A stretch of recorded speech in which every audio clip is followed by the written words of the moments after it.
In this video, I'll be doing a short coverage on Singapore's championship event that took place last weekend. Following that, I'll be doing a short summary on all the championship events that has taken place in Asia so far.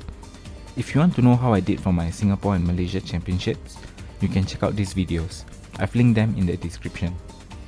For the Singapore Championship qualifiers, in total there were 451 players. We have players coming from Malaysia, Indonesia, Philippines, Japan and Australia. It truly was an all-star event, and I would definitely love to see more of this kind of turnout where players from all over the world come to participate in Singapore's event. From what I saw, it seems that Red was the meta game for this event.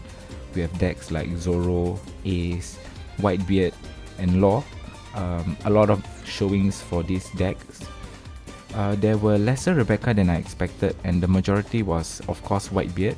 I believe there was one unicorn deck that actually did somewhat okay, and it was Arlong. I think it went somewhere to 5-0 or something, and then I lost track.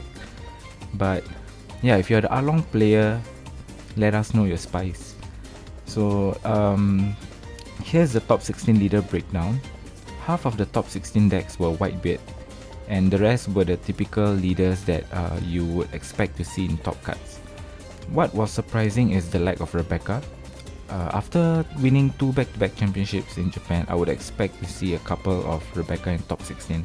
And personally, I think if Rebecca was in the top 16, it could have done well, looking at the spread of top 16 leaders.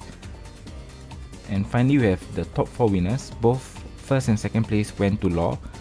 For third and fourth placing, because the prizes they are playing for were the same, so they decided not to play out the third and fourth placing match. Therefore, we can say that Doffy and Whitebeard both took the third and fourth slot. Next, we'll be moving on to the championship statistics breakdown.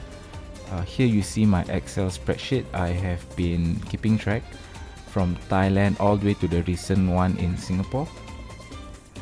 As you can see, the top 3 decks with the most showings in top 16, none other than the top 3 decks, which is Whitebeard, Zoro and Red Green Law.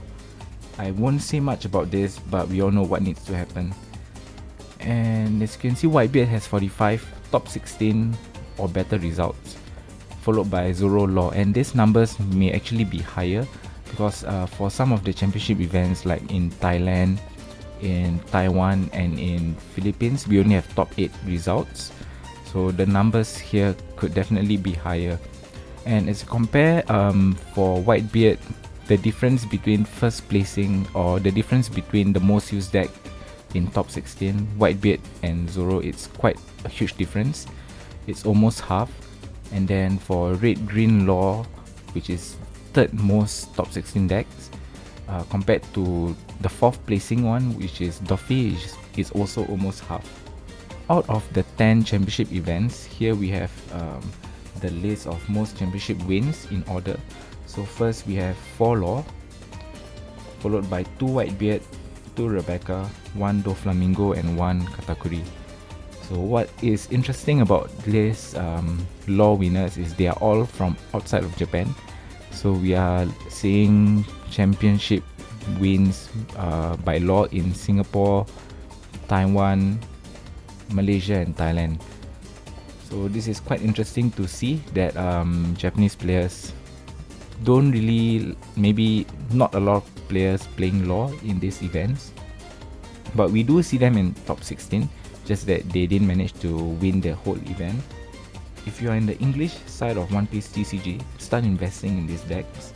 These are truly some of the best decks that you can play come OP04. As of right now, we are missing a couple more championship events. We have one in Hong Kong coming up soon, followed by Indonesia and Osaka's championship at the end of this month, followed by Tokyo's championship next month. I'll be streaming the Osaka championship next weekend, so do drop by if you have time. Also, do keep a lookout for when the whole event is over next month. I'll do a wrap-up video for the championship qualifier season 1. The Tokyo Championship should be interesting, as the new Ultimate Starter deck will be legal for play and should have an impact on the metagame. I'm pretty sure some of the new leaders will start appearing in top 16 as well, seeing that they are red-purple decks, so that is something to look out for as well. Just a short video for today. If you found the video helpful or interesting, please give this video a like, drop a comment and subscribe to the channel if you haven't. I'm also on Twitter where I cover more One Piece TCG stuff from Asia like tournament results, deck lists and event coverage. You can also consider joining as a channel member too. And with that, as always, thank you for watching the videos. I'll see you in the next one.